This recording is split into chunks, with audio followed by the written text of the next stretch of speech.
역사의 각을 잡다 히스토리 앵글 히글에 오신 것을 환영합니다. 자, 오늘 다룰 소식은요, 우리 상반기 그 역사학계를 굉장히 뜨겁게 달군 이야기인데요. 이게 비단 뭐 고고학적인 문제뿐만 아니라 한국과 중국의 역사 해석 문제와 맞닿아 있다고 합니다. 자, 이렇게 흥미로운 주제 오늘 함께 나눠주실 전문가 소개해드리겠습니다. 동북아 역사재단 한중연구소의 위가야 연구위원님 모셨습니다. 안녕하세요. 네, 안녕하세요. 동북아 역사재단 한중연구소의 위가야입니다.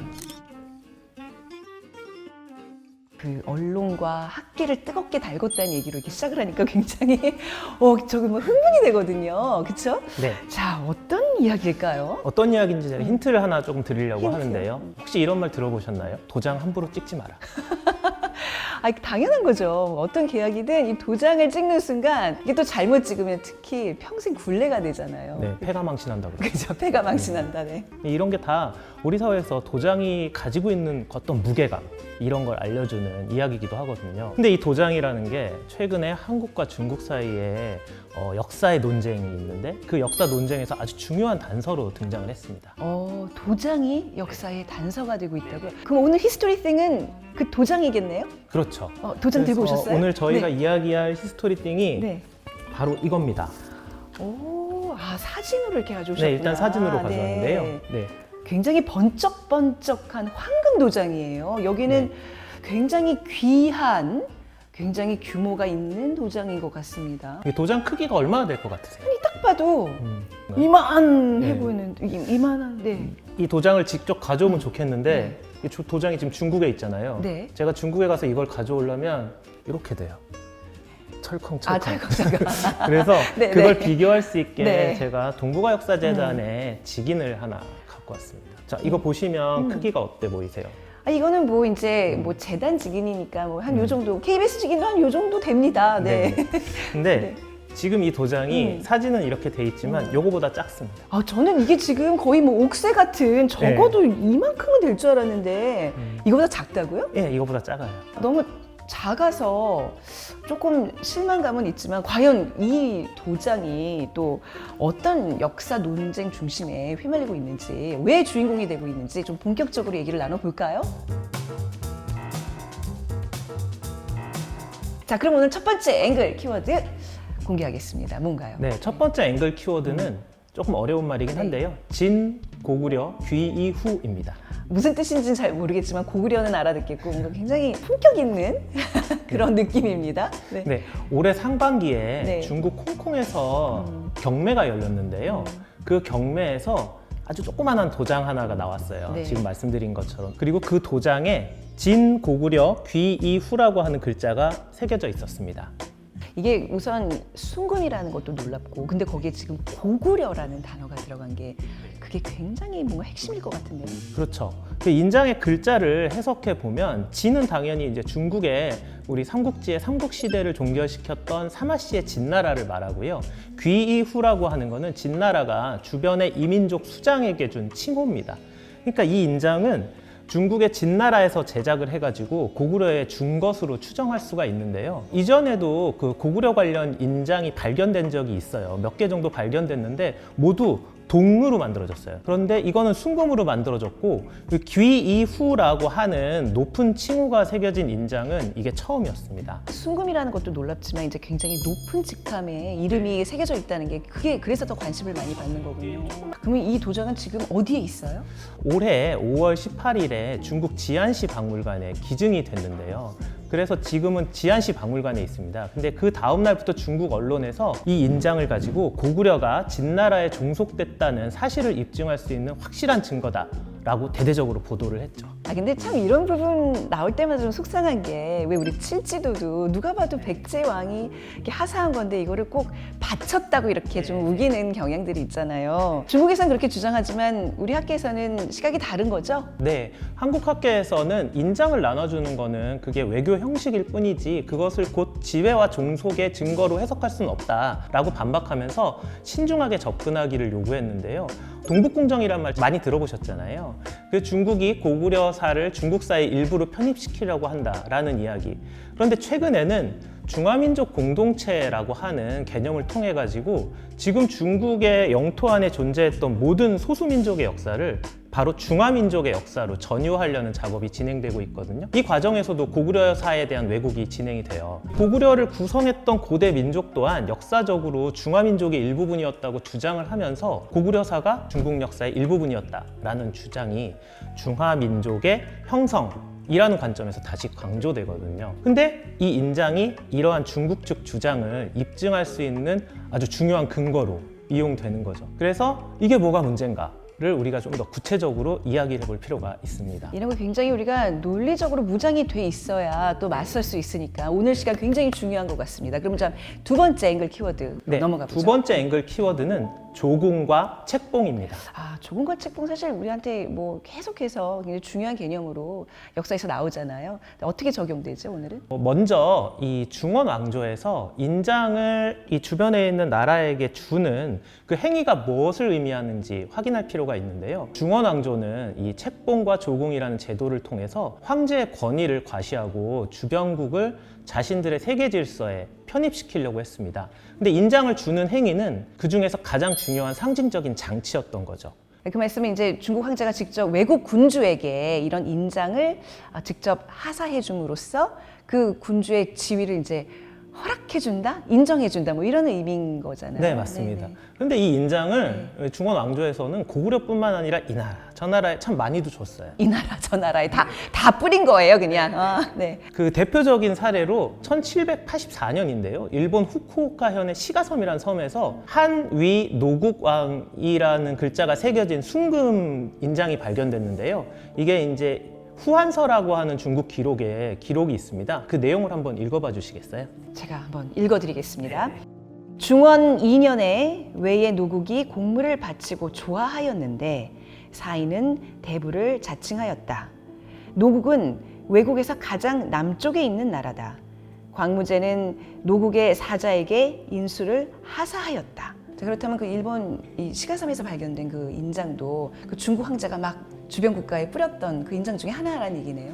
네, 그렇게 추정하고 있습니다. 또한 내몽골 양성현에서는 진 선비 귀이후와 진 오황 귀이후라고 적힌 인장이 출토되는데요. 이건 모두 진 고구려 귀이후 황금 인장과 거의 비슷한 형태를 가지고 있어요. 그래서 비교하려고 제가 하나를 또 가져왔는데요. 이게 바로 진 오환 귀이후 인장입니다. 아니 순금인 것도 그렇고 새겨진 문구도 비슷하고 뭐 굉장히 비슷하기 때문에 이걸 두고도 또 비슷한 주장을 중국에서 하지 않을까 싶은데 중국이 주변국들과의 그 종속 관계를 굳이 이렇게 이걸로 표현하는 주장하는 이유 근거는 뭔가요? 먼저 첫 번째는 인장의 성격과 제작 수준입니다.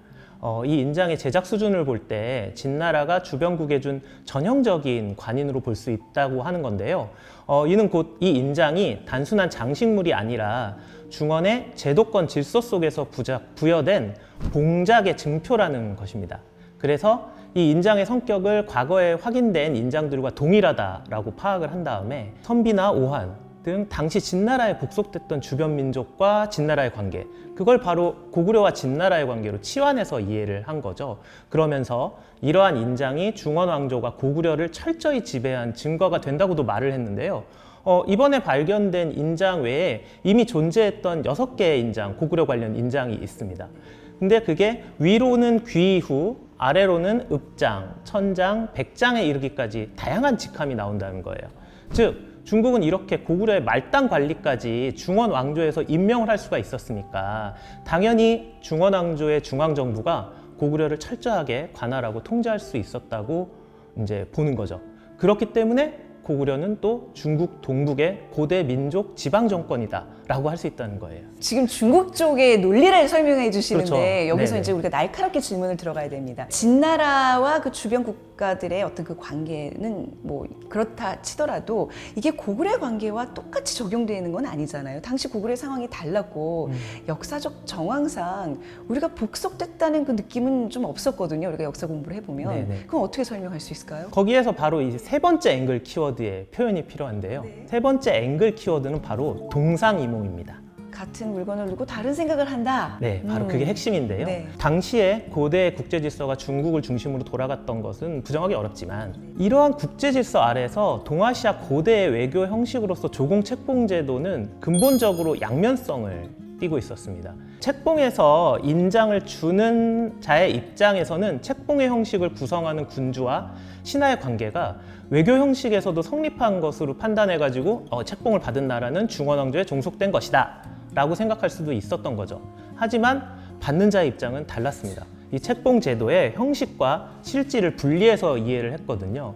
저 책봉을 받은 나라 입장에서 책봉은 중원 왕조와의 우호적인 관계를 보장받는 외교적인 수단이자 무역, 문물 교류를 통한 실리를 확보하는 통로였어요. 고구려 역시 마찬가지입니다. 고구려가 책봉을 통해서 중원 왕조와 외교 관계를 맺었지만 이 관계를 종속으로 받아들이지는 않았어요. 근데 이렇게 보면은 책봉을 주는 중원 왕조랑 책봉을 받는 주변국이 모두 책봉과 조공을 자신에게 유리하게 해석했다는 게 재밌습니다. 중원 왕조는 이를 자신의 권위와 영향력 확산의 증거로 삼았고 주변국은 외교적 안전망 그리고 경제적 이익 확보의 수단으로 활용했어요. 이 인장이라고 하는 거는 이러한 국제 질서가 성립하는 과정을 보여주는 증거물일 수 있었던 거죠. 네, 사실 지금 그 조공과 책봉 그 논리는 조선 시대까지 계속 넘어오는데 말이죠. 근데 이거를 단순하게 이제 지배의 어떤 근거다, 자료다라고 이제 하기보다는 지금 말씀 들어보니까 외교 교섭의 상징이라고 이렇게 좀 정리를 하면 좀 좋을 것 같아요. 네, 정확한 말씀이에요. 실제로 일본에서 발견된 그 한위 노구강 인장도 일본 역사 교과서를 보면 아주 빠짐없이 그게 소개가 되고 있거든요. 근데 그것을 당시 외국이 중원 왕조에 종속됐다라는 증거로 해석하진 않습니다. 일본 학계에서는 이것을 고대 일본이 동아시아 국제 질서에 참여했던 외교사의 한 장면에서 등장하는 것으로 이해하고 있어요. 마찬가지로 고구려도 같은 맥락으로 해석을 하면 고구려가 주체적으로 외교 관계를 맺는 과정에서 이 인장이 등장했다고 이해하게 되는 거죠. 네, 아까 우리 연구위원님이 말씀하신 것 중에 계속 또 마음에 걸리는 게 그 고구려의 읍장, 천장, 백장 같은 이제 말단 관리의 그 인장까지도 그러니까 진나라에서 왔다 그랬잖아요. 그러니까 뭔가 우리 관리들을 다 통제하고 있다는 의미 같은데 이거는 어떻게 반박을 할 수 있을까요? 그래서요. 네. 오늘 좀 특별하게 제가 두 번째 히스토리싱을 준비했습니다. 네네. 바로 광개토왕비입니다. 광개토왕비가 엄청 큰데 그걸 어떻게 준비하셨어요? 그래서요. 네. 완전히 네, 미니어처네요. 조그만 걸 갖고 왔습니다. 이거 너무 깜찍한데요. 네네. 이 웅장한 비를 이렇게 축소해 놓다니 네. 여기 어떤 근거가 있는 건가? 중국 측의 주장은 바로 고구려의 실제 통치 시스템을 간과한 거라고 할 수 있는데요. 그 통치 시스템에 관련된 내용이 바로 이 광개토왕비에 실려 있거든요. 이 비문에 보면 교라고 하는 단어가 기록되어 있습니다. 이 교라는 단어가 핵심인데요. 만약에 중국 측의 주장대로라면 고구려 왕은 독자적인 통치권이 없어야겠죠. 하지만 광개토왕비를 보면 왕이 직접 교라고 하는 왕명을 내렸고 그것이 곧 통치 행위의 근거가 되었다는 걸 알 수가 있습니다. 이걸 교령이라고도 하는데요.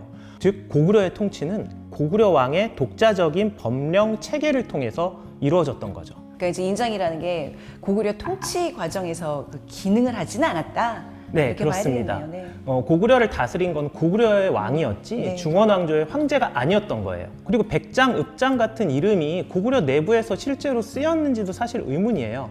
고구려의 관명 기록에서 읍장, 천장, 백장 같은 명칭이 보이지 않거든요. 중국 측 기록만 봐도 이 무렵 고구려에는 대로, 대형, 대사자 등 고구려의 고유한 관명 체계가 존재했습니다. 따라서 중원 왕조가 수여한 읍장, 천장, 백장 인장의 등급은 중원 왕조의 시각이 일방적으로 반영된 외교적 형식에 불과했고 고구려 내부의 실질적인 통치 과정에서는 기능할 여지가 전혀 없었던 거죠. 충분히 이제 설득은 되지만 그래도 좀 마지막까지 좀 깔끔하게 좀 정리를 해야 될 것 같아요.